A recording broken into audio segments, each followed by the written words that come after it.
Bismillahirrahmanirrahim. Assalamualaikum warahmatullahi wabarakatuh. Bismillah, alhamdulillah, wala hawla wala quwwata illa billah.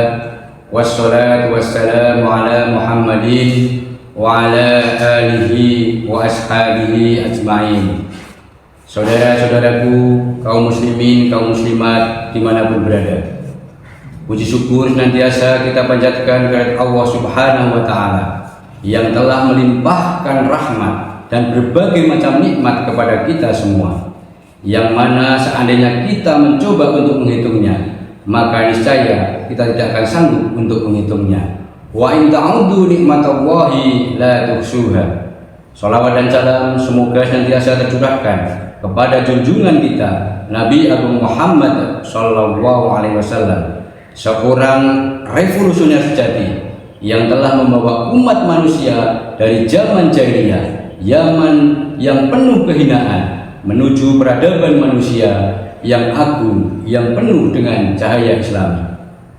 Saudara-saudaraku yang dirahmati Allah, izinkanlah pada kesempatan kali ini saya menyampaikan materi dengan judul Guru Revolusioner yang Berkarir untuk Akhirat. Saudara-saudaraku yang dirahmati Allah, tugas kita sebagai guru tidaklah mudah. Tantangan kita ke depan kian berat dan semakin kompleks. Perkembangan ilmu pengetahuan dan teknologi ternyata tidak hanya menghadirkan hal-hal positif bagi kita, tetapi juga menghadirkan hal-hal negatif, terutama bagi anak-anak kita.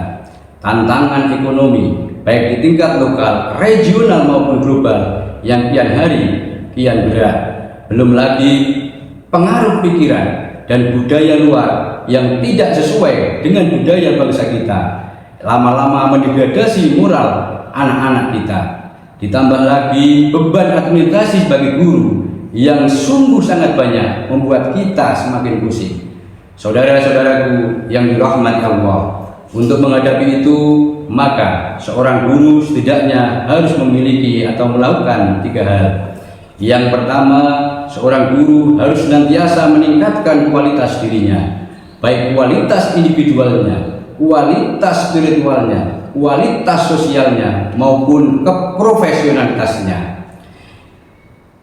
Saudara-saudaraku yang dirahmati Allah, kalau kita tidak meningkatkan kualitas kita, maka niscaya kita akan ketinggalan dengan yang lain.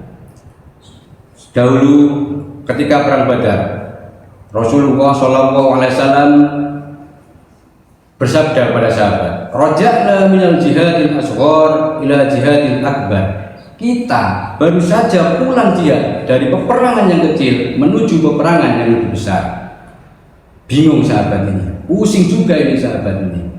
Sebagaimana kita ketahui bahwa perang Badar adalah antara perang kaum muslimin dengan jumlah hanya 300-an, dengan peralatan yang sederhana dan pasukan yang sama sekali tidak terlatih, menghadapi pasukan kafir yang jumlahnya 1000 lebih, persenjataan lengkap, dan mereka sudah sangat terlatih. Akan tetapi Rasulullah mengatakan ini baru perang kecil dan kita akan menghadapi perang yang lebih besar. Maka sahabat bertanya, "Ya Rasulullah, perang apa itu?" Kata Nabi, "Jihadun nafs." Jihad, perang melawan nafsu kemalasan, melawan nafsu kebodohan, melawan nafsu ketidakmauperubahan, dan melawan nafsu kesombongan, serta melawan nafsu-nafsu lain yang menghambat kemajuan kita. Saudara-saudaraku yang dirahmati Allah, adapun yang kedua, sebagai guru kita harus senantiasa melakukan perubahan. Kita harus menjadi agen perubahan, merubah hal-hal yang sudah tidak layak, merubah hal-hal yang tidak baik lagi menjadi perubahan yang lebih baik. Allah Subhanahu wa Ta'ala berfirman, "A'udzubillahi minasyaitonir rajim. Innallaha la yughayyiru ma biqaumin hatta yughayyiru ma bi anfusihim."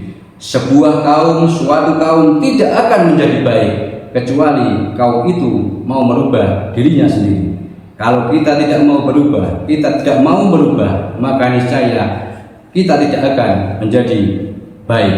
Saudara-saudaraku yang dirahmati Allah, adapun yang ketiga, sebagai orang yang beragama Islam, sebagai orang yang beriman kepada Allah, maka sudah sepatutnya, sudah seharusnya kita mengembalikan segala sesuatunya kepada Allah Subhanahu wa Ta'ala. Artinya apa? Yaitu dengan meluruskan niat kita, bahwa niat kita dalam bekerja, niat kita dalam mengajar adalah semata-mata ikhlas karena Allah Subhanahu wa Ta'ala. Saudara-saudaraku yang dirahmati Allah, kalau kita bekerja dengan ikhlas, maka segala sesuatu akan menjadi ringan. Namun sebaliknya, bila kita bekerja karena atasan, kita bekerja karena sesuatu hal di luar Allah Subhanahu wa Ta'ala, maka kita hanya akan mendapat kesia-siaan. Rasulullah Shallallahu Alaihi Wasallam bersabda, Inna a'malu binniyat. Sesungguhnya segala sesuatu itu bergantung pada niatnya. Kalau niat kita mengajar untuk mencerdaskan anak bangsa, untuk menjadikan mereka anak-anak yang soleh dan solihah, dan semata-mata kita lakukan karena Allah Subhanahu wa Ta'ala, maka niscaya kita besok akan mendapatkan surga Allah Subhanahu wa Ta'ala.